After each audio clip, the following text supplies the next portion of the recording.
पूर्वसूत्रानुसार दंडकारण्य हे एक भूपात्र म्हणून आपण प्रवचनासाठी निवडलेलं आहे. परमपूज्य तात्यांनी रामायणातील पात्र परिचय हा विषय आपल्याला दिलेला आहे आणि ते पात्र पाहत असताना ज्यावेळेला शोधण्याचा प्रयत्न केला त्यावेळेला 300च्या अपेक्षा अधिक पात्र रामायणात आहे असं एकंदरीत पाहायला मिळालं.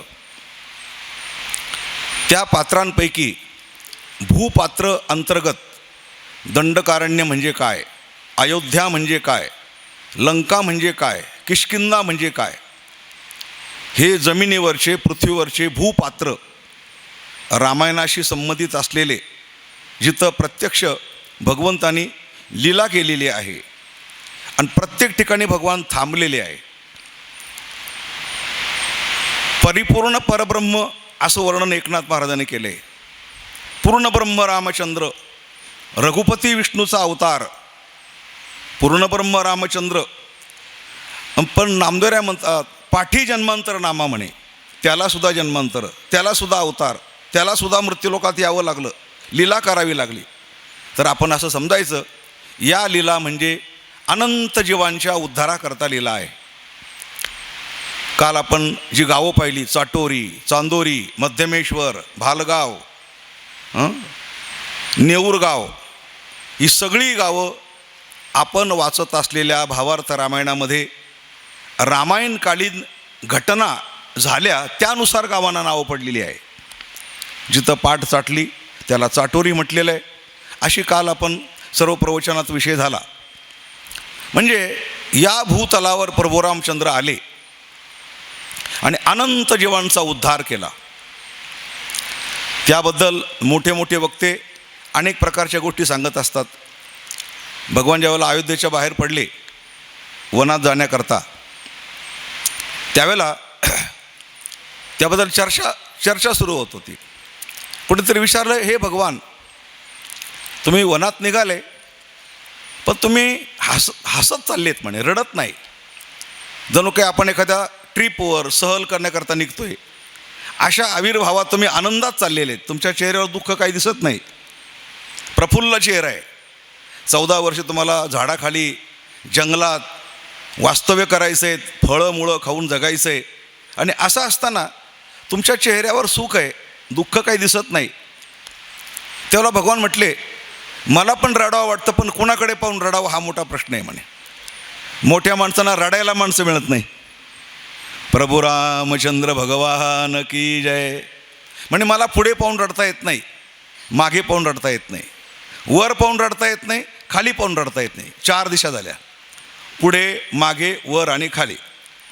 आणि पुढे पाहून का रडता येत नाही म्हणे, पुढे पाहून जर रडलो तो रावण म्हणेल की हा मला मारायला आला पण रडत रडतच आला म्हणून. मागे पाहून रडलो दशरथ राजा म्हणेल माझी आज्ञा मानली पण रडत रडतच मानली. वर पाहून रडलो तर सूर्य असं म्हणेल की माझ्या कुळामध्ये वंशामध्ये हे रडकं माणूस जन्माला आला.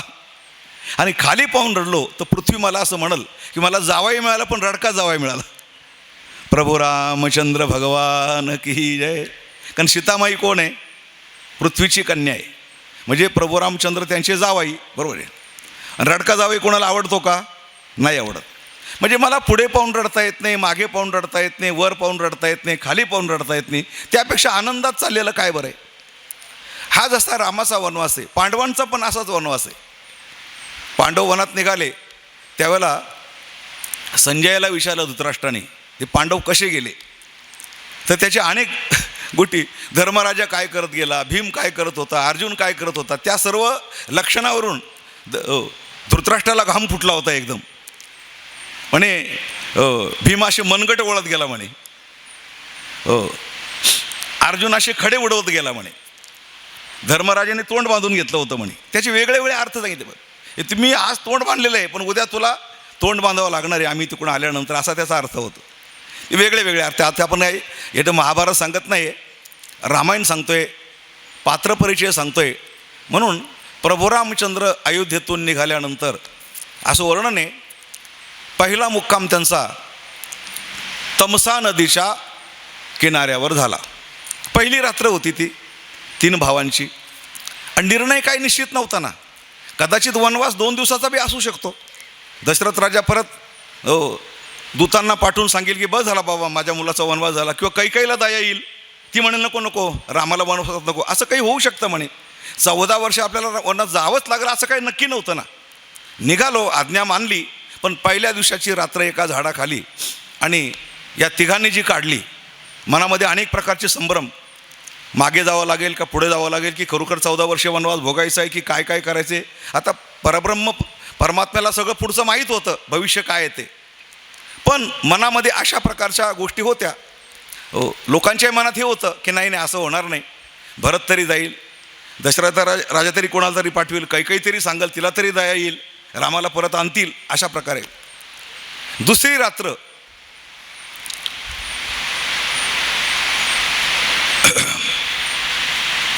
शृंगवेपूर यात्रा, शृंगवेपूर जे गाव आहे त्या ठिकाणी दुसरी रात्र झाली. आणि तिसऱ्या रात्रीला भरद्वाज ऋषींच्या आश्रमाजवळ भगवान आले. हेतू हाच होता की भगवंताला अनेक ऋषींना भेटी द्यायच्या होत्या, दर्शनं घ्यायचे होते. ज्या ऋषींना त्रास होत होता, काल आपण जे सांगितलं ना, दंडकारण्य प्रभू पावन कियो ऋषीन त्रास मिटाई, भजमन रामचरण सुखदाई, भजमन रामचरण सुखदाई.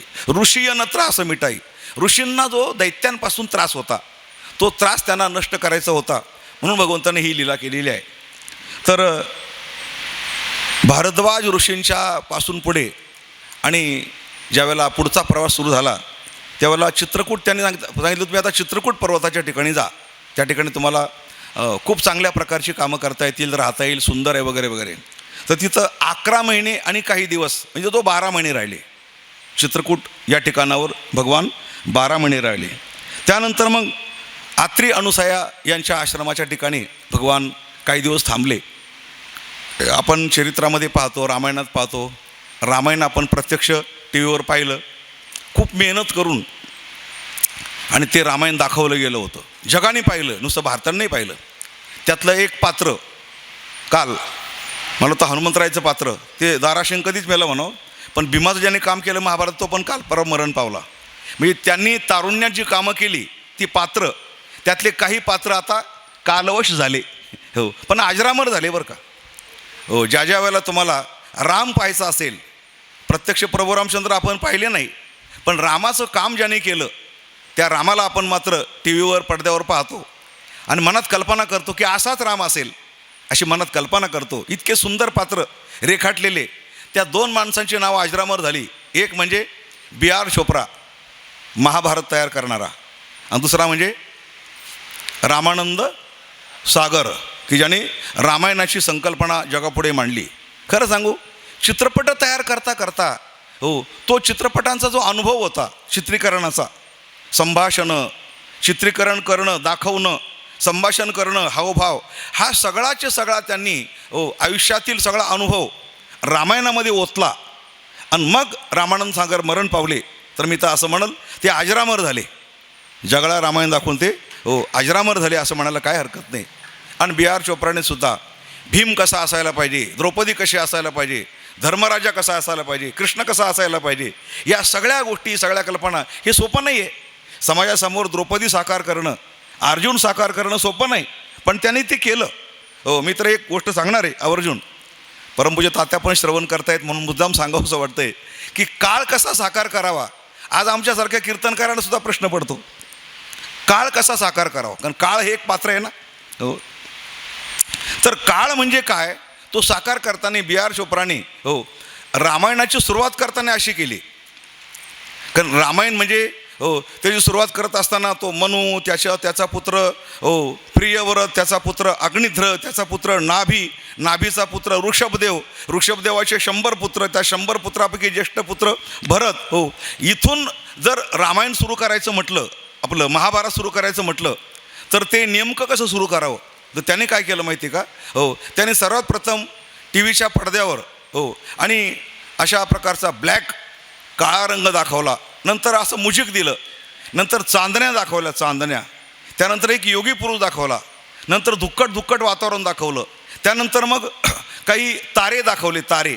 आणि हे सगळं म्युझिक दाखवता दाखवता त्यांनी मधून एक आवाज, एका महान व्यक्तीचा घोगरा आवाज त्यांनी दाखवला. आणि त्या आवाजामधून तो बोलू लागला. त्यावेळेला त्याचं पहिलं वाक्य, मैं समय हूँ.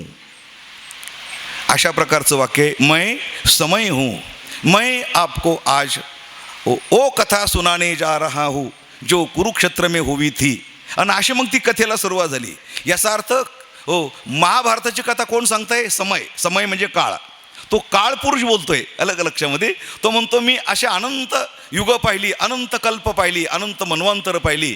प्रत्येक कल्पात राम, प्रत्येक कल्पात महाभारत घडलेलं आहे. आणि असा मी प्रत्येक कल्पच्या कल्प जुना असलेला, तुकोबारायांच्या नाटाच्या अभंगातून जर सांगायचं म्हटलं तरी, आमचा परमात्मा जुनाट तरी बहुकाळा, नकळे जयाची अवलिळा, नेनता गोवळी गोवळा, लाघवी अबळा भुलवणा. काळ किती जुना आहे. आमचा परमात्मा काळाचाही काळ आहे अलग लक्षामध्ये. जुनाट तरी बहुकाळा. अशा प्रकारचा काळ तो रेखाटला गेला.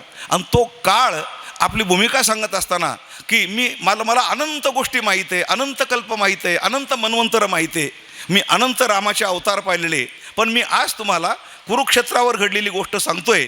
आणि इथून पुढं त्यांनी काळाच्या मुखातून सर्व महाभारत सांगितलेलं आहे. ज्या ज्या वेळेला प्रसंग यायचा किंवा तो प्रसंग संपायचा, त्याला तो काळ पुन्हा एकदा समोर यायचा आणि सांगायचा की तुम्हाला मी आज जी द्रौपदी सांगितली, ही द्रौपदी म्हणजे युग साम्राज्य. तुम्ही सगळे विसरून गेले असाल, पण आम्ही हे सगळं ध्यानात ठेवलं. कशा करता? तुमच्यासमोर आठवण. कारण का, समाजाचा स्वभाव आहे विसरून जाणे. लक्ष, विसरून जाणे हा स्वभाव आहे. आणि तुम्ही विसरता म्हणून बाबर येतो, तुम्ही विसरता म्हणून गजनी येतो, तुम्ही विसरून जातात अलग लक्षामध्ये म्हणून अल्लाउद्दीन खिलजी येतो. माणसांचा विसरण्याचा जो स्वभाव आहे ना, या स्वभावानुसार आपले शत्रूसुद्धा बरोबर वेळ पाहून, आता लोक जरा झोपले असतील, गुंगीचे औषध दिले असतील आहे ना, आता जरा माणसं युद्धाला विसरले असतील, चला आता आक्रमण करूया. आणि अशा विसरलेल्या माणसांना, गुंगीचं औषध असलेल्या माणसांना, अंतर्मुख माणसांना ते केव्हा तरी येऊन शतकानंतर येऊन झोडपून काढतात, मंदिरं लुटून नेण्याचा प्रयत्न करतात. 1001 पासून तर इंग्रज येईपर्यंत आपल्या देशावर 800 वर्ष मुसलमानांनी बाहेरून येऊन आणि आक्रमणं केली आणि वारंवार भारत लुटलेला आहे.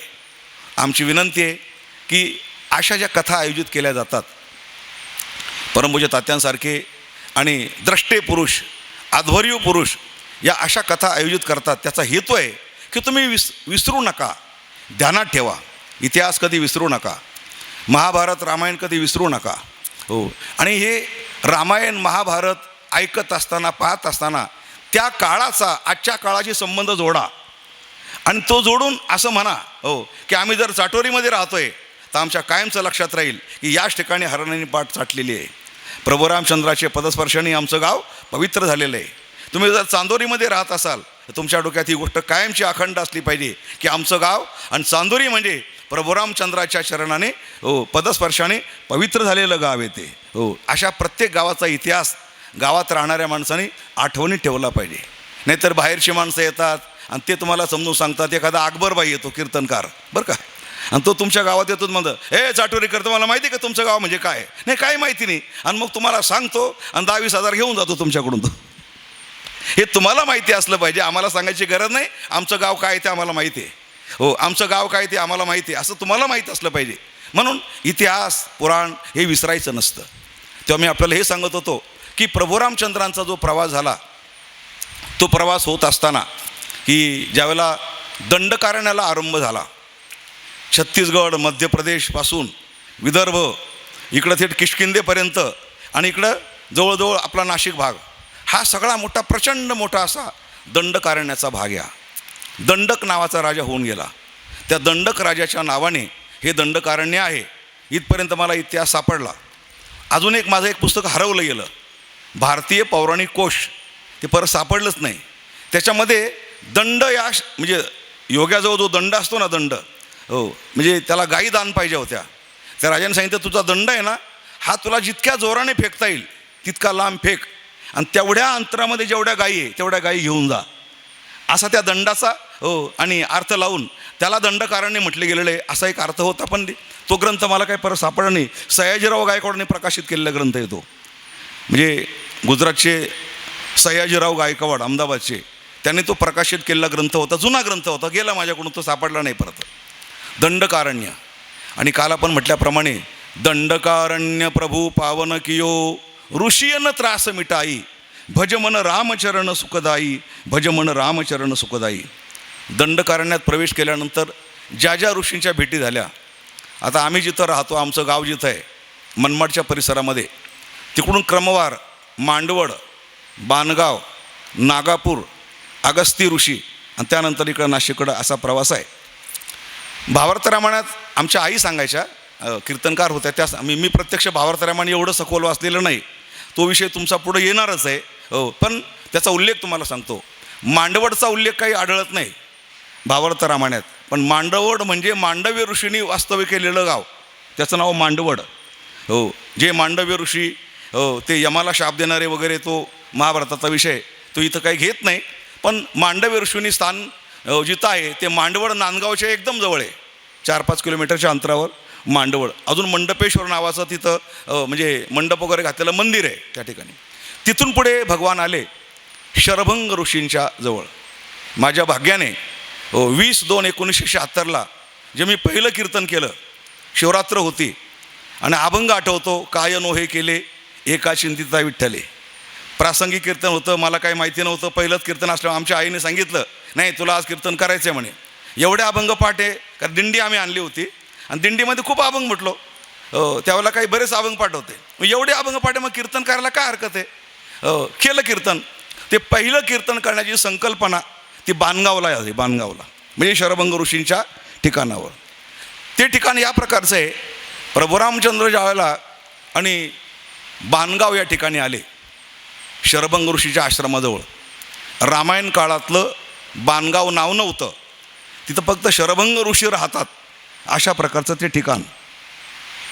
तर शरभंग ऋषी हे कितीतरी महायुग केवळ प्रभू रामचंद्र येणार म्हणून आपला जुना देह आणि चिरंजीवाप्रमाणे रक्षण करून ठेवलेला होता. केवळ प्रभू रामचंद्र आले की आपल्याला इथलं इहलोकाची यात्रा संपवायची अशा स्थितीमध्ये त्यांचं नाव होतं शरभंग. आणि ज्यावेळेला प्रभू रामचंद्र आले त्यावेळेला आमच्या आई सांगायच्या, त्यांना झाकून ठेवलं होतं म्हणे, कारण आधी जेवण वगैरे होऊ द्या, कारण यांना जर पाहिलं तर कदाचित प्रभू रामचंद्र जेवणार नाही म्हणे, असं जीर्ण जर्जर शरीर. तर रामाने पहिलं विचारलं, हे झाकलेलं काय ते मला बघायचं आहे म्हणे, त्याशिवाय मी जेवणार नाही. नाही नाही म्हणे, ते बघू नका, कारण ते बघण्यासारखं नाही, तुम्ही आधी जेवून घ्या. नाही म्हणे, मी पहिलं ते पाहणार. तर त्यांचं शरीर ज्यावेळेला पाहिलं ते कपडा काढून, त्यावेळेला ते अतिशय जीर्ण अशा प्रकारचे ऋषी. मग प्रभू रामचंद्राने तिथं बाण मारला आणि बाण मारल्यानंतर सर्व तीर्थांना आवाहन केलं आणि त्या तीर्थाच्या जलाने आणि शरभंग ऋषींना दिव्य शरीर प्राप्त झालं. तिथं इंद्र पण रथ घेऊन आलेला आहे, असं वर्णन आहे भावार्थ रामायणामध्ये. इंद्र स्वतः रथ घेऊन आलेलं आहे. तर त्या सर्व जलाने तीर्थाने शरभंग ऋषींचं शरीर दिव्य झालं आणि नंतर मग प्रभू रामचंद्राने त्या ठिकाणी भोजन वगैरे केलं. तर जिथं बाण मारला त्या गावाचं नाव आत्ता सध्या बाणगाव अशा प्रकारचं आहे. नांदगाव बाणगाव लक्षामध्ये. तिकडून ज्यावेळेला तुम्ही निघाल ना, तर आधी नांदगाव, मग बाणगाव लागेल, मग खिरडी लागेल, मग सोमठाणं, मग राजापूर, ममदापूर, अशा प्रकारचा तो प्रवास तिथं. ते एकदा आम्ही दौरा काढला होता. जुने कीर्तनकार आमच्यावर होते, भिवाजीबा खेडेकर. ते म्हणे आपण एस टीने जाऊ, प्रवास करूया. म्हटलं पहिलं गाव लागलं, म्हणलं ममदापूर. मला बाबा ही माझी सासूरवाडी बरं का. बरं काय हरकत नाही. दुसरं सोमठाणं गाव लागलं, बाबा ही माझ्या मोठ्या भावाची सासूरवाडी बरं का. बरं म्हणे काय हरकत नाही. तिसरं गाव लागलं खिरडी, बाबा ही आमच्या तिसऱ्या भावाची. म्हणजे तुमच्या सगळ्या सासूरवाड्या लाईनशीर कशा काय म्हणतात तो घेऊनच सोडा. पण त्या लाईनशीर अशी गावं सगळ्या प्रकारची आहे. नांदगाव, बाणगाव, खिरडी, सोमठाणं, राजापूर, ममदापूर अशी. मग नगरसूल वगैरे. आता नगरसूल म्हणजे काय, नहुष राजाचं स्थान. जो नहुष राजा स्वर्गाला गेला आणि गेला असताना नहुष राजाला 100 यज्ञ पूर्ण केलेले नव्हते, बरोबर ना. 99 यज्ञ पूर्ण झाले होते नहुष राजाचे. 99 यज्ञ पूर्ण होते, 100 पूर्ण नव्हते. त्यामुळे नहुष राजाला आणि माघारी फिरावं लागलेलं असा पण एक इतिहास आहे. परत माघारी. त्यामुळे तिथं ज्यावेळेला उत्खनन झालं त्या नगरसूल गावाचं, त्यावेळेला त्या ठिकाणी बरेचसे भांडे पालथे असे मिळायला लागले म्हणे. तो परत आला म्हणून. असं आमच्या आई या गोष्टी सांगायच्या सगळ्या प्रकारच्या. नहुष राजाचं गाव म्हणजे नगरसूल, आता सध्या येते नगरसूल अंदरसूल वगैरे. हो, तर प्रभू रामचंद्रांचा तो एक दिवस मुक्काम बाणगाव या ठिकाणी झाला. शरभंग ऋषींचा उद्धार झाल्यानंतर तिथून पुढे ते नागापूरला आले. नागापूर म्हणजे आता सध्याचं रोडवर गाव आहे एकदम, आणि खूप म्हणजे सधन गाव झालं आता. आमच्या शाळेत आता काका इथं बसलेले आहेत, दत्तू काका. आमचं त्यांचं ते कार्यक्षेत्र आहे. ज्यावेळेला आम्ही पंचक्रोशीत सप्ताह केला मोठा, त्यावेळेला काका आम्ही सर्व त्या ठिकाणी सभा घेतल्या, मिटिंगा घेतल्या. तो मनमाडचा सप्ताह करण्याकरता नागापूरला पण एक सभा प्रचंड मोठी झाली होती. तर अशा प्रकारचे जे नागापूर आहे, त्या नागापूर या ठिकाणी रामायण काळामध्ये सुतीक्ष्ण ऋषी राहत होते. सुतीक्ष्ण ऋषी हे अगस्तींचे शिष्य. सुतीक्ष्ण ऋषी महान भयंकर तपस्वी होते. हो, आणि प्रभू रामचंद्र हे एका आश्रमातून दुसऱ्या आश्रमात, दुसऱ्या आश्रमातून तिसऱ्या आश्रमात अशाच प्रकारचं भ्रमण करत होते. सुतीक्ष्ण ऋषींची ज्यावेळेला भेट झाली त्यावेळेला त्या ठिकाणी 1.5-2 दिवस तिथं आराम झालेले आहेत. ब्राह्मण सगळे एकत्र येऊन वनभोजन झालं, स्वयंपाक वगैरे करून आणि त्या ठिकाणी राहिले. सुतीक्ष्ण ऋषी हे नागा साधू होते, अंगावर वस्त्र काही नाही, आणि त्यांनी ते लिंग स्थापन केलेलं होतं. त्यामुळे त्या लिंगाला म्हणजे भगवान शंकराला नागेश्वर अशा प्रकारचं नाव मिळालं. नागेश्वर हे नागा साधूने स्थापन केलं म्हणून नागेश्वर. अद्याप त्या गावाला नागापूर म्हणतात, त्या तीर्थक्षेत्राला नागेश्वर असं अशा प्रकारचे म्हणतात. पण ते स्थापन केले सुतीक्ष्ण ऋषींनी. अशा प्रकारचे सुतीक्ष्ण ऋषी हे रामायणातील महान अधिकार संपन्न ऋषी आहे. भगवान प्रभू रामचंद्रांचं खरं लक्ष होतं अगस्त्य ऋषींना भेटायचं. अगस्त्य ऋषी म्हणजे आपल्या ऋषींच्या परंपरेमध्ये अत्यंत प्रभावी, तेजस्वी आणि ज्यांच्याजवळ दैवी तपश्चर्या करून शस्त्रास्त्र प्राप्त होते अशा प्रकारचे अगस्त्य ऋषी होते. त्यांची भेट घेणं गरजेचं होतं. आपण पाहिलं असेल, जसं जसं पांडवांच्या पुढं युद्ध जवळ येत चाललं तसे तसे पांडव स्वर्गात जाणं, महाशस्त्रास्त्र प्राप्त करणं, युद्धाच्या तयारीला लागणं, की प्रसंग युद्धाचा येणार आहे म्हणजे आपल्याकडं अमुक अस्त्र पाहिजे, तमुक अस्त्र पाहिजे, हे पाहिजे. तसं प्रभू रामचंद्रसुद्धा आणि दंडकारण्यात आल्यानंतर या सर्व ऋषींच्या भेटीच्या निमित्ताने अनेक प्रकारची शस्त्रास्त्र प्राप्त करत होते असा त्याचा अर्थ निघतो. आणि सुतीक्ष्ण ऋषींना ज्यावेळेला विचारलं की आता आम्हाला अगस्त्य ऋषींना भेटायचं आहे, तर सुतीक्ष्ण ऋषीने त्यावेळेला त्या महान घोर जंगलामधून आणि अगस्त्य ऋषींना जाण्याचा मार्ग दाखवला. आता नागापूर आणि अगस्त्य ऋषी मध्ये आमचं गाव आहे, म्हणजे डोंगराळ भागेवरती असं म्हणजे मनमाड जे तर मनमाड, त्या मनमाडपासून होतं तशा प्रकारचा रस्ता आहे जवळचा. तिथून ज्यावेळेला भगवान अगस्त्य ऋषीला गेले, तर आता जर तुम्ही गेलात अगस्त्य ऋषींना तर खूप चढावं लागतं. डोंगर तो असा रुंदीला फार मोठा नाही पण उंच फार आहे, त्यामुळे त्याला अवघड म्हाताऱ्या माणसाचं काम नाही. मध्यंतरीच्या काळामध्ये आपले ते मंत्री छगन भुजबळ वगैरे त्यांनी असा प्रयत्न केला होता, केला रोपवे निर्माण करू की प्रत्येक माणसाला वरती जाता येईल. खरं तर रामायण काळातील या सगळ्या गोष्टी याला खूप मोठा खर्च करून ते प्रेक्षणीय स्थळं दर्शनाकरता ते करायला पाहिजे होते, पण तसे काही झाले नाही. ते फक्त अगस्त्य ऋषी आपण म्हणतोय पण त्याचं जे स्थान आहे ते युगानयुगे आहेत, युगानयुगे. ज्ञानोबाराच्या समाधीच्या अभंगामध्ये अगस्त्य ऋषींचं नाव आहे ना. पूर्वीचं अगस्त्य ऋषीचं स्थान आळंदी पण आहे. म्हणजे विश्वामध्ये स्पर्धा होती, त्या स्पर्धेमध्ये हे वाढायला लागले की परत सूर्यमंडळ बंद करून टाकायचे. त्यांचा अहंकार, त्यांचा गर्व वाढत जायचे. तुझ्यापेक्षा मी मोठा, तुझ्यापेक्षा मी मोठा, आणि वाढत सूर्यमंडळापर्यंत. आणि सूर्यमंडळापर्यंत गेले की तो मार्ग बंद व्हायचा. अर्ध्या जगामध्ये प्रकाश आणि अर्ध्या जगामध्ये अंधार. तर एवढं अवघड काम ते अगस्त्य ऋषीने मिटवलं. तर अगस्त्य ऋषीने त्या दिशेने प्रवास सुरू केला. ते विंध्य पर्वत शरणांगती आला, म्हणजे लोटांगण घातलं त्यांनी अगस्त्य ऋषींना. लोटांगण घातल्यानंतर विंध्य पर्वत म्हटले, महाराज मला आशीर्वाद द्या, मी तुमच्यासाठी काय करू. म्हणे काहीच करू नको, आता असाच पडून राहा म्हणे कायमचा. तो आता जो लोटांगण घालतोय ना, असाच पडून राहा. तो आता जो विंध्य पर्वत आहे आडवा झालेला, तो केवळ अगस्त्य ऋषींच्या कृपेने आडवा येतो. आणि म्हणून पुन्हा सूर्यमंडळ वगैरे सर्व आपापल्या प्रकारचे कार्यरत आहे, सर्व ग्रह तारे, त्याला अगस्त्य ऋषींची कृपा आहे. अलग लक्षामध्ये याप्रमाणे अगस्त्य ऋषीच्या भेटीमध्ये तिथं रामायणामध्ये नक्की असा उल्लेख नाही, 1 दिवस राहिले का 2 दिवस राहिले का 4 दिवस राहिले, पण तिथं हप्ताभर तर राहिले असतील असा माझा अंदाज आहे. त्यांची पत्नी लोपामुद्रा, अगस्त्यांची पत्नी, तो अनेक प्रकारचा संवाद त्या ठिकाणी.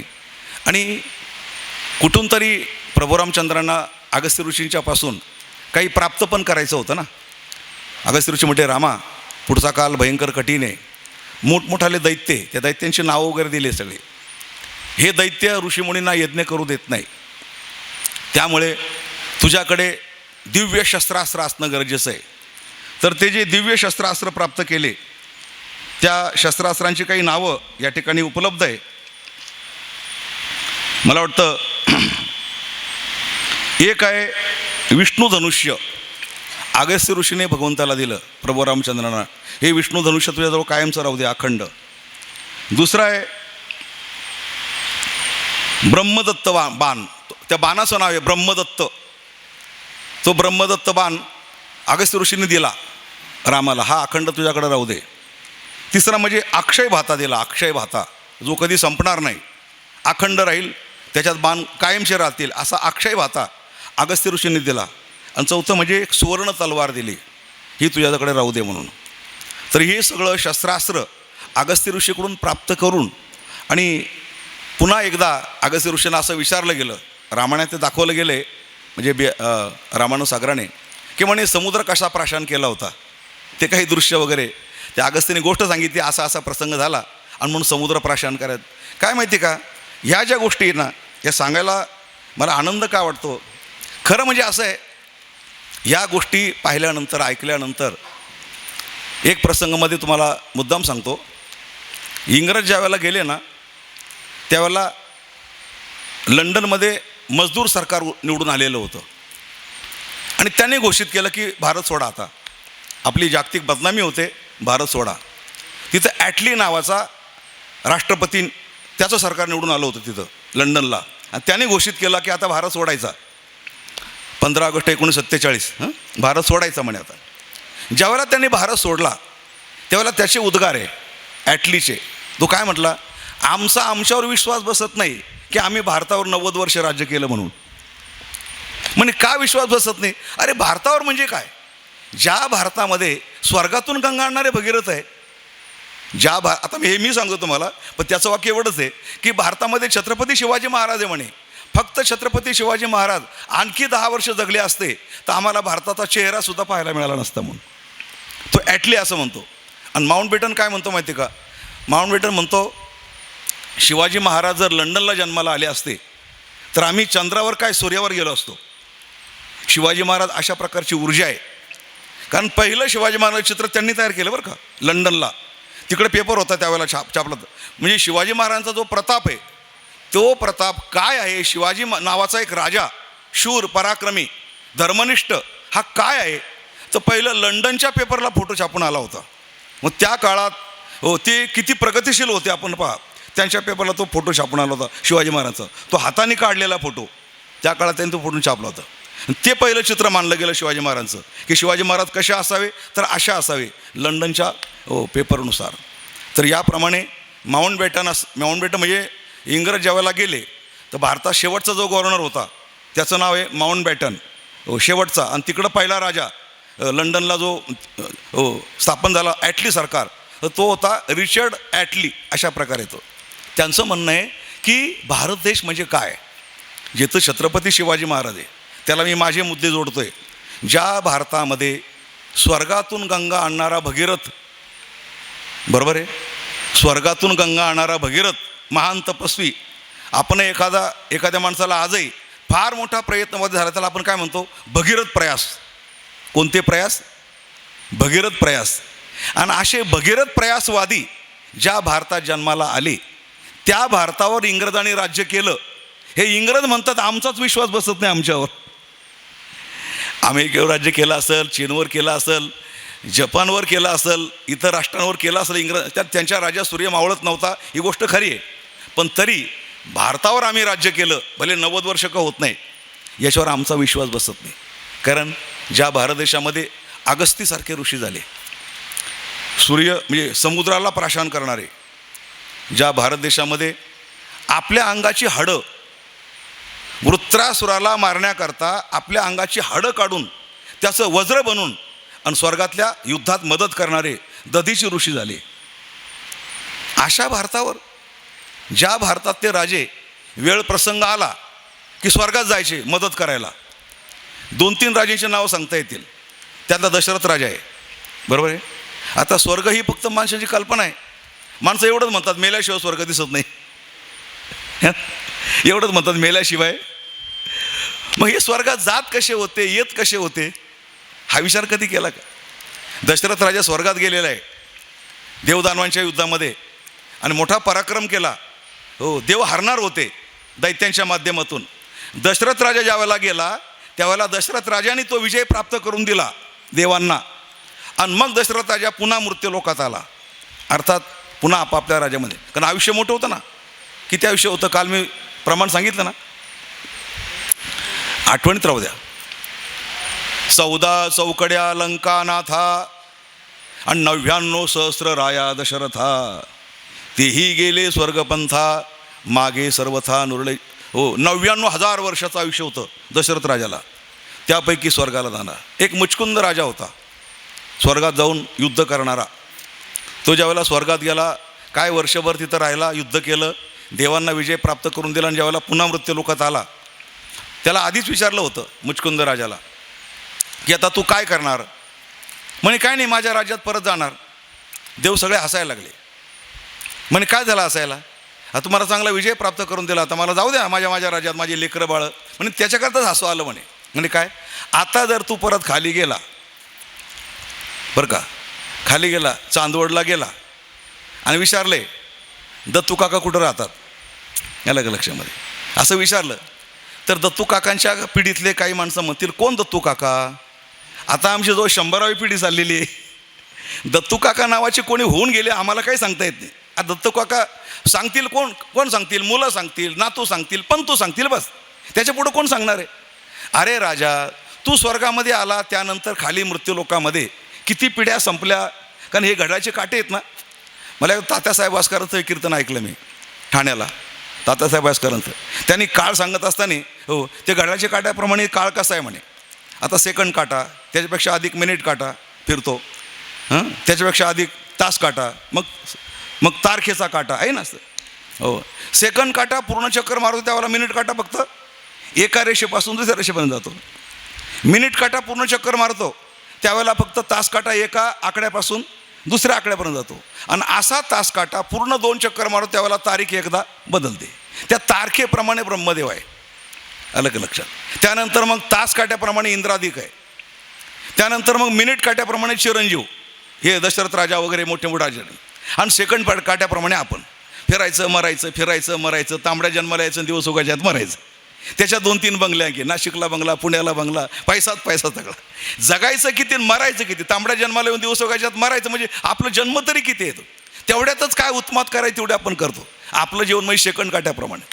तेव्हा राजा, तू जर आता मृत्यूलोकात गेला, वर्षभर स्वर्गात राहिला आणि आता आता हो, जर तास काट्याचा पूर्ण चक्कर झाला असेल, बरोबर आहे, अर्धा दिवस 12 तास झाले असतील, तर त्या 12 तासामध्ये सेकंड काटा किती फिरला हे तुम्हाला माहिती आहे का. त्याच्यामध्ये त्या तुझे आता त्या मृत्यूलोकामध्ये कितीतरी पिढ्या निघून गेल्या असतील. तू जर आता गेला ना तुझ्या राज्यामध्ये, तर तुझ्या राज्यामध्ये ते जर विचारलं की बा मी मुचकुंद राजा, हो, तुमच्या नगराचा राजा, तर ते म्हणतील मुचकुंद नावाचा आमच्या देशात राजा झालाच नाही असं सांगतील. मुचकुंद नावाचा राजा आमच्या खानदानीमध्ये झाला नाही असं. आणि कसं काय सांगतील 100 पिढ्यानंतर. आपण आपल्या पिढ्यांचे कितीक नावं सांगू शकतो. वडिलांचं नाव सांगणार, आजोबाचं सांगणार, पणजोबाचं सांगणार, बस संपलं. बाकीचे नाव आपण काय सांगणार, एवढं काही लक्षात राहतच नाही ना, सांगणार नाही ते. याप्रमाणे आपल्या मृत्यूलोकातील मुचकुंद राजासारखे राजे, दशरथ राजासारखे, खटवांग राजासारखे राजे, हे राजे स्वर्गात जाऊन युद्ध करून परत येत होते. स्वर्गाला जाऊन येणं म्हणजे मुंबईला जाऊन येण्यासारखं त्यांना वाटायचं. अमेरिकेत जाऊन आला असं आपण म्हणतो ना, अमेरिकेत जाऊन आला, तसे ते स्वर्गात जाऊन येत होते. आणि अशा लोकांवर इंग्रज म्हणतात आम्ही राज्य केलं आमच्या स्वतःवर विश्वास बसत नाही, असा भारत आहे बघा. म्हणून मला असं म्हणायचं आहे की आपण दंडकारण्याकडे पाहत असताना प्रत्येक गाव आता भावार्थ रामायण चालू आहे ना. भावार्थ रामायण म्हणजे काय? भावार्थ रामायण हा म्हणजे रामायणाचा भावार्थ आहे. रामायण काळात जे होतं ते आपण आज शोधायचे त्या गावांमध्ये. पैठण काय आहेत, हो, नांदूर मध्यमेश्वर काय, हो, आज आपण त्या ठिकाणी ते याला भावार्थ असं म्हणायचं.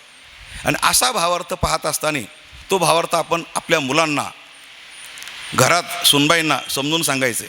आता या ठिकाणी ठीक आहे, आपला सप्ताह म्हणजे ज्येष्ठ नागरिक पारायण सप्ताह आहे की नाही. हो, इथं कोणी सुना नाही, कोणी नातू नाही, सगळे सासू आहेत, सासरे आहेत, सगळे बसलेले. ते आपण समजून घ्यायचं, आपणच हसायचं, आपण आनंद भोगायचा आणि घरी जाऊन आपलं गुपचूप जेवण करायचं. आता कुठं गेली होती सुनबाई, तर मोबाईलच्या नादामध्ये असणार. कुठंतरी सासू गेली होती, आली होती, तिला काय करायचं तुम्ही, हो, पुराण ऐकून आले का कथा ऐकून आले.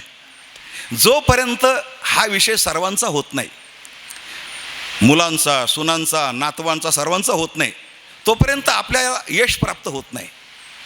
तोपर्यंत हे जे कार्य आहे ना, आपलं कार्य, हो, हे यशस्वी ठरत नाही. कारण आज त्यांच्या हातात जे, हो, मोबाईल आहे, जी आधुनिकता आहे ना, हो, कर लो जग मुठ्ठी में, आज ते मोबाईलवर काय काय पाहत आहेत. मग त्यांना या गोष्टीचे काय घेऊन पडले आहेत. पण त्यांना जेव्हा कळलं की मोबाईलच्याही पलीकडं, हो, काय चाललंय, काय होतं, आमचा राम, आमचा मुचकुंद राजा, आमचा खटवांग राजा, हो, या सगळ्या गोष्टी जर त्यांनी ऐकल्या स्वतः, मग त्यांच्या लक्षात येईल की अरे, दंडकारण्य म्हणजे अशा प्रकारचं व्यापक आहे. दंडकारण्यातल्या प्रत्येक गावात अशा अशा घटना घडलेल्या आहे. हो, म्हणजे आधुनिक पद्धतीने प्रभू रामचंद्रांचं चरित्र आणि समाजासमोर सांगितलं जायला पाहिजे, असा माझा नम्र भाव आहे याच्या पाठीमागे. हो, तुमच्या जागेवर तुमच्या सुना यायला पाहिजे, तुमची मुलं यायला पाहिजे, त्यांनी ऐकायला पाहिजे ती आधुनिकता. कारण हे सगळं, हो, कायम आठवणीत ठेवून पुन्हा कोणी एखादा बाबर या देशावर येणार नाही, इतकी तयारी आपल्याला करायची आहे या सर्वांच्या माध्यमातून. एक गोष्ट मुद्दा आम्ही नेहमी सांगत असतो बरं का, कदाचित राम मंदिर आधी पण झालं असतं, 498 वर्ष का लागायला पाहिजे. बाबरने आक्रमण केल्यानंतर तिथून पुढे 498 वर्ष गेले आणि मग आता ते आपण राम मंदिर बांधलं. पण खऱ्या अर्थाने तेच बरं झालं. मध्यंतरीच्या औरंगजेबच्या काळात जर कदाचित, हो, तोडकं मोडकं बांधून मोकळे झाले असते तर हा योग आला नसता. कारण औरंगजेबच्या काळातही, हो, युद्ध झालेत ना, कारसेवा त्याच्या काळात झाल्या. पण आताची जी कारसेवा आहे ती अशी झाली बघा. राम मंदिर तर आपण बांधलं, पण कुठल्या एखाद्या टाटा बिर्लाकडून बांधून नाही घेतलं, आपण कुठल्या एखाद्या अंबानीकडून बांधून नाही घेतलं, उद्योगपतीकडून. आपण प्रत्येक माणसाच्या खिशाला झळ लावलेली आहे. भले 50 रुपये दिले तरी चालेल, पण तुम्ही द्या. असं करून विश्व हिंदू परिषदेने एक रचनात्मक नेटवर्क उभं केलं आणि प्रत्येक गावात, प्रत्येक घरात, प्रत्येक व्यक्तीपर्यंत जाऊन आणि राम मंदिराची कल्पना मांडली. तुम्ही काय द्यायचं तर द्या, 10 द्या, 5 द्या, 15 द्या, 20 द्या, पण द्या. असं करून अख्खा भारत पिंजून काढला. तशा प्रकारची रचना केलेली होती ती. हो, तुमच्या लक्षात असेल की बा आमच्या गावात लोक येऊन गेले, आमच्याकडून वर्गणी घेऊन गेले. पहा रस्त्यावरची माणसं सुद्धा बरं का, पहा रस्त्यावरचा बसणारा एखादा सांबार, हो, एखादा भाजीवाला, त्याने सुद्धा 50 रुपये दिले. हो, आणि अशा पद्धतीने करोडो रुपये जमा झाले. राम मंदिर बांधून काही करोडो शिल्लक राहिले, इतका प्रचंड निधी उभा राहिला. पण या निधीच्या पाठीमागे साध्य काय केलं आपण? एक गोष्ट साध्य केली. आता जे मंदिर झालं, या मंदिराबद्दल भारतातल्या प्रत्येक माणसाच्या मनामध्ये एक भाव जागृत झाला की मी मंदिराला वर्गणी दिली, हे मंदिर माझं आहे. मी 50 रुपये दिले, हे मंदिर माझं आहे. मी 100 रुपये दिले, हे मंदिर माझं आहे. मी जाणार, परत अयोध्या पाहणार, नवीन मंदिर पाहणार, असा तो भाव निर्माण केला. त्याचा परिणाम प्रत्येक माणसाच्या मनामनात राम मंदिर तयार झालं आहे. आणि आत्ता त्याचा परिणाम असा आहे की आता पुन्हा एखादा बाबर जर येणार असेल, त्याला 100 वेळेला विचार करावा लागणार. प्रभू रामचंद्र भगवान की, त्याला 100 वेळेला विचार करावा लागेल. आता पहिल्यासारखा निद्रिस्त भारत नाही आहे, जागृत भारत आहे. त्यामुळे आता आपलं आक्रमण यशस्वी होणार नाही, हा त्याचा भाव आहे. तर मला असं म्हणायचं आहे, कथा असो, रामायण असो, प्रवचन असो, कीर्तन असो, त्याचा आपल्या परिवारातील, हो, तरुणांनी पण लाभ घेतला पाहिजे. त्याला पण कळालं पाहिजे दंडकारण्य म्हणजे काय, आम्ही इथं राहतोय तर काय ते. तर प्रभू रामचंद्र दंडकारण्यामध्ये आले. सुरदासजी म्हणतात, दंडकारण्य प्रभू पावन कियो ऋषीयन त्रास मिटाई, ऋषींचा त्रास मिटवला. आणि ते कोणते कोणते राक्षस मारले, त्या राक्षसांची नावं आता तुम्ही सगळं रामायणात पाहणार असल्यामुळे तुम्ही ते सगळं प्रत्यक्ष रामायणातून ते ऐकणारच आहे. पण खर, दूषण, विराध राक्षसांची नावं येते. आणि 14 हजारांची फौज त्यांची असायची. त्यांना भगवंतांनी या ठिकाणी मारले दंडकारण्यामध्ये. असा मोठा संघर्ष झाला. आणि दंडकारण्यातले 10 वर्ष झाल्यानंतर केवळ 2 वर्ष अगस्त्य ऋषींच्या म्हणण्यानुसार त्याने जागा दाखवली होती की आता तुम्ही पंचवटीला आश्रम बांधा. अगस्त्य ऋषीकडून भगवान ज्यावेळेला निघाले त्यावेळेला ते शस्त्रास्त्र घेऊन थेट पंचवटीपर्यंत आले. आणि पंचवटीमध्ये, एकट्या पंचवटीमध्ये 2 वर्ष राहिले. असं हे ठिकाणी बाकी गावांमध्ये कुठं 1 दिवस, कुठं 2 दिवस, कुठं 3 दिवस, पण इथं किती दिवस? 2 वर्ष पंचवटीत राहिले. आणि 2 वर्ष पंचवटीत राहिले. अशी पंचवटी आज इथं उपलब्ध आहे. खरं तर हे का, हे जागतिक स्थळ असायला पाहिजे ना, जागतिक. जगातल्या आता ते काय जगातले कुठं ते माउंट आबू काय ते माणसं जातात, काय राहतात, काय गाड्या नेतात, काय नेतात. मी खाजगीमध्ये सांगाल तिथं परत नंतर काय निघतं ते तो प्रवचनाचा विषय नाही. भोगी माणसं जातात, काय राहतात, काय करतात त्या ठिकाणी. चाळे, आमची जी पंचवटी आहे, गोदावरी आहेत, त्र्यंबकेश्वर आहे, कुशावर्त आहे, गायमुख आहे, किती मोठी पवित्र स्थळं आहेत. काल मी ती ओवी सांगितली ना, ती ओवी वाचताना हृदय भरून येतं माणसाचं. हो, भगवान म्हणतात, अर्जुना मद चैतन्य शंभूचा माथा, जो निक्षेप होता पार्था, तया गौतमो झालाशी आस्था निधी तू गा. असं रूपक केले, प्रचंड मोठं रूपक आहे. एका ओळीवर आपला जीव ओळून टाकावा अशा प्रकारच्या त्या ओव्या आहे भारत. हो, असं रूपक त्याच्यामध्ये ओतलेलं आहे ते. आणि अशा प्रकारचा ब्रह्मगिरी, गायमुख, हो, कुशावर्त, पंचवटी, रामकुंड आहे ना, हे सगळे ठिकाणं येते. आणि अशा प्रत्येक ठिकाणी प्रभू रामचंद्रांनी आणि आपल्या पायाचा स्पर्श केला आहे, कुठं स्नान केलेलं आहे, अशा प्रकारची ही ठिकाणं आहे. हो, आता आपण अशा दंडकारण्यामध्ये आलो आहे, पंचवटीमध्ये आलेलो आहेत. याच पंचवटीमध्ये सीता रावणाने घेऊन गेलेला आहे, असा इतिहास आपण पुढं पाहणारच आहे सगळं काही. परंतु मला या ठिकाणी काही सांगावंसं असं वाटतंय माझ्या चिंतनातून. कदाचित तात्याने जर मला हे चिंतन दिलं नसतं ना, तर ते चिंतन फक्त डायरीतच राहून गेलं असतं, म्हणजे समाजासमोर यायचा योगच नसता आला. तर ते चिंतन या प्रकारचं आहे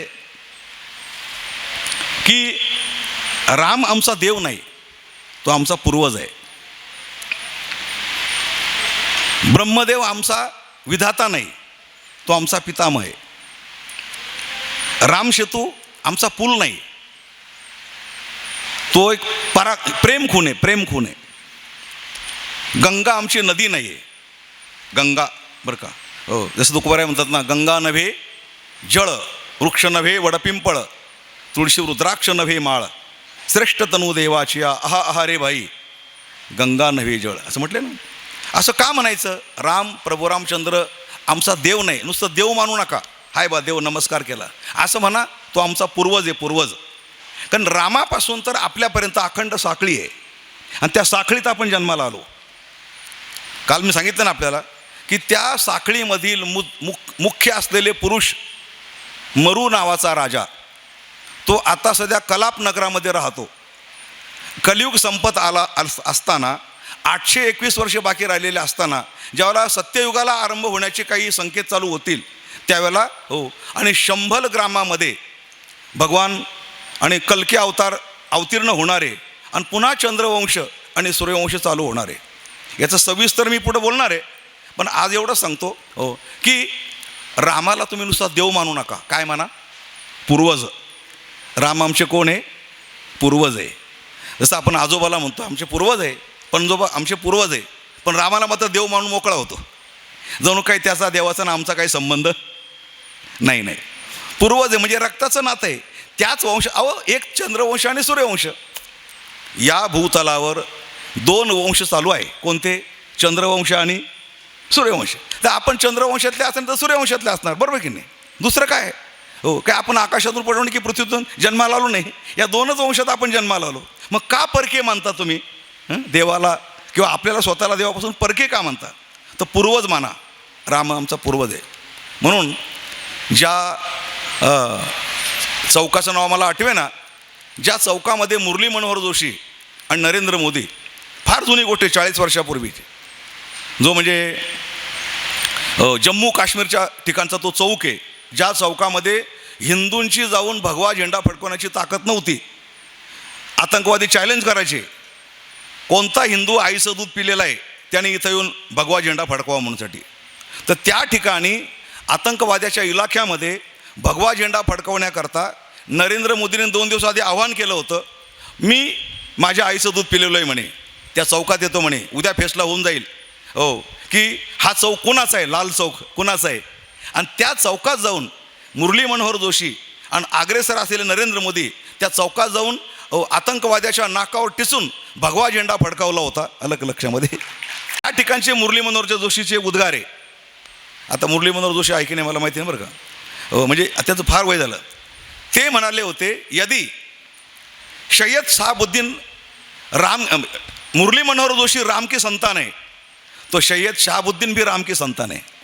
सांगू तुम्हाला, आम्ही ज्याप्रमाणे रामाचे संतान आहोत, या देशातला ओवैशीसुद्धा कोण आहे? रामाची संतान आहे. कारण मुसलमान धर्मच नव्हता ना तेव्हा, सूर्यवंशी किंवा चंद्रवंशी. मी काय सांगतो तुम्हाला, सय्यद शहाबुद्दीन असो का ओवैशी असो, ओवैशी आठवतो ना? नाही, तुम्ही विसरता म्हणून आठवण करून द्यावं लागते. जो म्हटला होता फक्त 15 मिनिट पोलीस बाजूला करा, हो 15 मिनिटामध्ये भारताची हो म्हणजे स्मशान 15 मिनिटात स्मशान करून टाकेल म्हणे, फक्त तुमची मिलिटरी बाजूला करा, सगळ्या भारताचं मी स्मशान करून टाकेल म्हटलं होतं. त्याला उत्तर दिलं होतं अमित शहाने, संसदेत दिलं होतं. तो तरी चोरून लपून बोलला होता, पण अमित शहाने संसदेत उत्तर दिलं होतं हो की अरे बोले हटाया था ना मिलिटरी, जिधर हटाया था उधर तो कब्रस्तान बन गया, बोले तू काय आम्हाला चॅलेंज करतो. म्हणून त्या ठिकाणी जाऊन भगवा झेंडा फडकावला होता. मला एकच सांगायचं आहे, अरे आपणच काय, या देशातला प्रत्येक मुसलमान रामाची संतान आहे, कृष्णाची किंवा रामाची. ते पण एक तर सूर्यवंश जन्माला आले असते, नाही तर कृष्णवंश जन्माला आले असते, चंद्रवंश किंवा सूर्यवंश, दुसरा वंशच नाही आहे. आता तो नंतरच्या काळामध्ये 569 साली मोहम्मद पैगंबर जन्माला आला, त्यानंतर इस्लाम धर्म स्थापन केला. पण मुळामध्ये मोहम्मद पैगंबरच कोणाची संतान आहे हा विचार करा ना तुम्ही. आमच्या विश्व परिषदेच्या व्यासपीठावर एक प्रश्न नेहमी उपस्थित करतात, इस्लाम धर्म, मोहम्मद पैगंबराच्या पूर्वी इस्लाम धर्म नव्हता, येशू ख्रिस्ताच्या पूर्वी ख्रिश्चन धर्म नव्हता, गौतम बुद्धाच्या पूर्वी बौद्ध धर्म नव्हता. आता हिंदू धर्म कोणाच्या पूर्वी नव्हता सांगा? त्या असा काही प्रश्नच नाही. हिंदू धर्म हा अनादी सनातन आहे, बरोबर आहे. चंद्रवंश आहे, सूर्यवंश आहे, तो तेव्हापासून चाललं आहे. आपण ज्ञानेश्वरी काय वाचतो, गीतेत काय म्हटलेलं आहे, विवस्वान मनवे प्राह मनुरिक्ष्वा कवे ब्रवीत एवं परंपरा प्राप्तम इमम राजर्षयो विदुहू. माऊलीने किती सुंदर वर्णन केले. तो कोण मनू, विवस्वान कोण, मनू कोण, हो तो कसा लोपला गेला, तीच गीता मी परत का सांगतोय. भगवंतानी ही गीता सांगत असताना मागची परंपरा सांगितली. विवस्वान नावाचा सूर्य माहिती असू द्या बरं का, हो सूर्य अमेरिकेचा पण आहे. हा जो दिसतो ना सूर्य, याला अमेरिका पण म्हणते हा आमचा सूर्य आहे, रशिया पण म्हणतो हा आमचा सूर्य आहे, जपान म्हणतो हा आमचा सूर्य आहे. अख्ख्या जगाला सूर्य दिसतो, पण अख्ख्या जगाला हे सांगता येणार नाही की हा विवस्वान आहे. सूर्याचं नाव काय? विवस्वान. हे माहिती असू द्या. इंद्राचं नाव काय? पुरंदर. व्यासांचं नाव काय? कृष्णद्वैपायन. व्यासांचं नाव व्यास नाही आहे, ते कॉमन नाव आहे.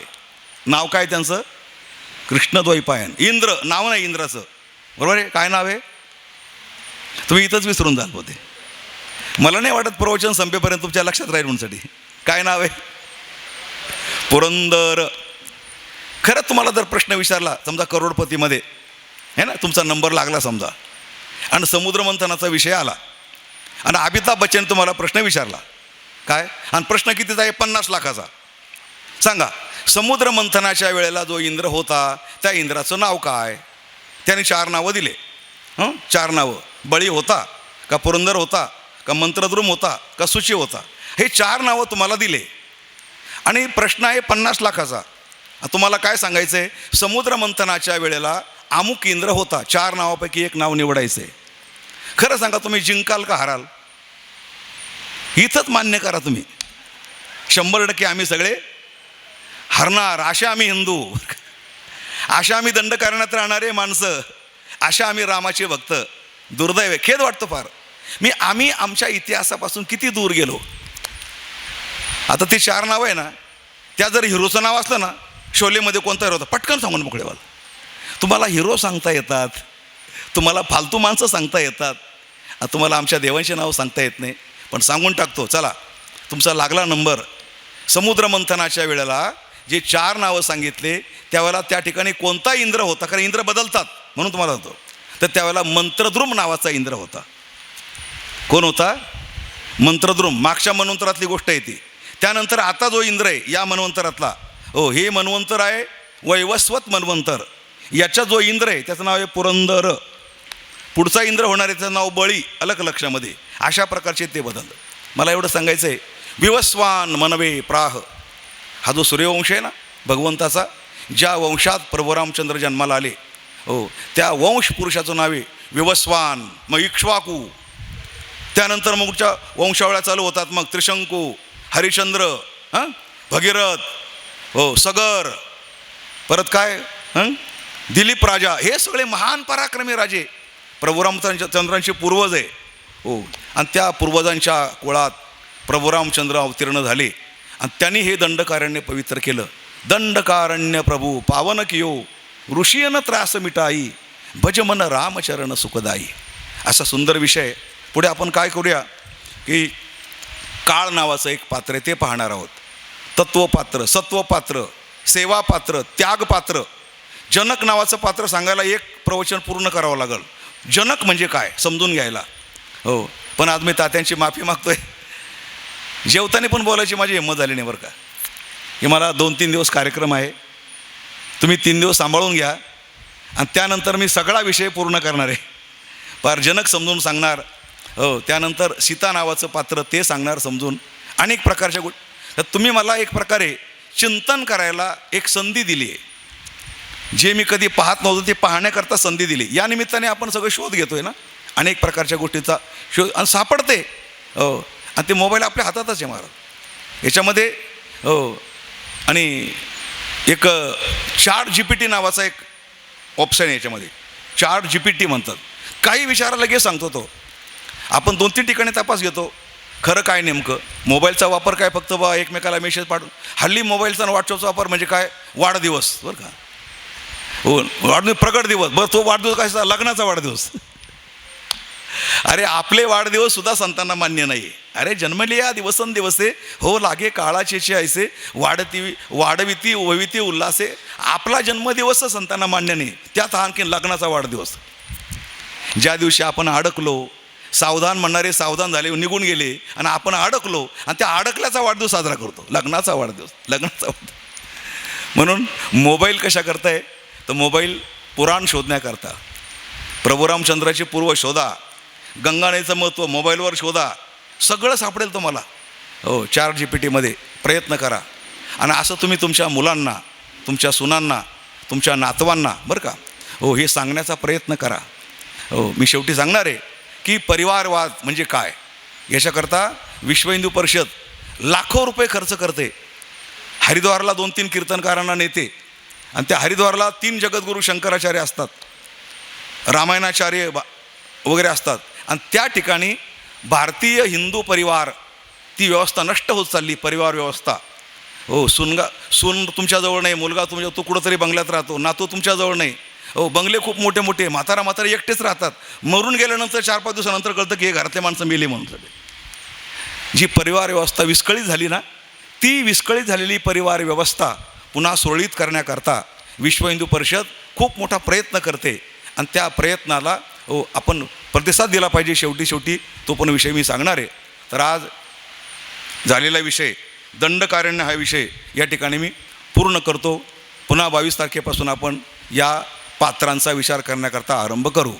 पुंडलिक वरदा हरिविठ्ठल, श्री ज्ञानदेव तुकाराम, पंढरीनाथ भगवान की जय. माऊली ज्ञानेश्वर महाराज की जय. जगद्गुरु तुकाराम महाराज की जय. प्रभु रामचंद्र भगवान की जय. पवनसुत हनुमान की जय. विठ्ठल विठ्ठल विठ्ठल विठ्ठल.